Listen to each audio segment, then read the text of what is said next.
Let me go across to our guests who are joining us on the show. Adil Singh Boparai is joining us. He's the spokesperson of the Congress party, and PKD Nambiar, political analyst somebody who supports the BJP as well. We'll shortly be joined by Salman Nizami, former leader of the Congress, now with Ghulam Nabi Azad, and T.S. Singhdev, Cabinet Minister, Chhattisgarh government. Take a response from PKD Nambiar. Many in the Congress, and you just heard Adil there saying, are sometimes accuse the BJP of playing these games. We saw the tweet from Jairam Ramesh as well after Ghulam Nabi Azad quit. Is really PKD Nambiar all fair in love, war and politics? Well, I can say that the brave face of Adil, and I know that it is how challenging it is to be a Congress spokesperson today, or in these toughest time of Congress.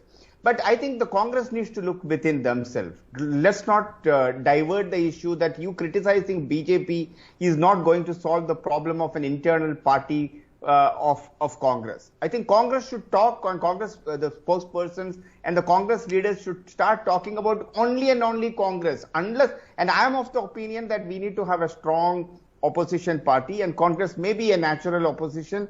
Unfortunately, the people within the Congress leadership is decided in themselves that they wanted to sink the ship, whatever method they may use. Now coming to the second part of it.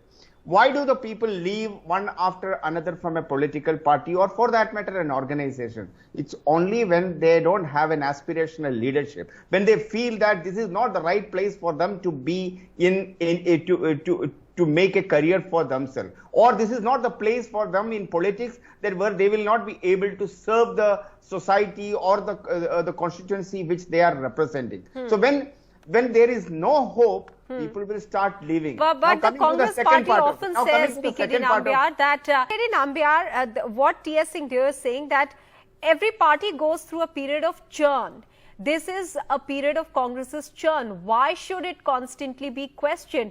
The party is strong enough to resolve things by its own. Does it appear to be like that? Of course, no. I will tell you that a party which do not have a full-time president for so many years, a party, a person who remotely commands the entire party, who is called as Rahul Gandhi, he is still saying that he don't want it to be the president, but he calls every shot in the party.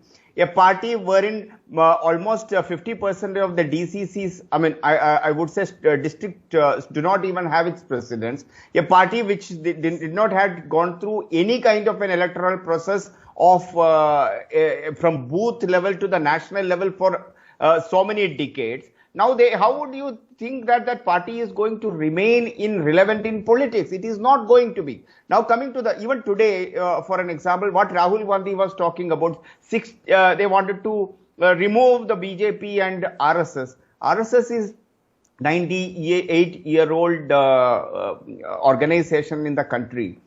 Congress ruled this country almost close to 60 years. Could they do anything on it? BJP from grassroots won 2 seats to today the ruling party. Could they stop the BJP to gain what it is today? No. So I think the weak Congress is not in the interest of the country. I know that I have 2 very senior panelists from the Congress.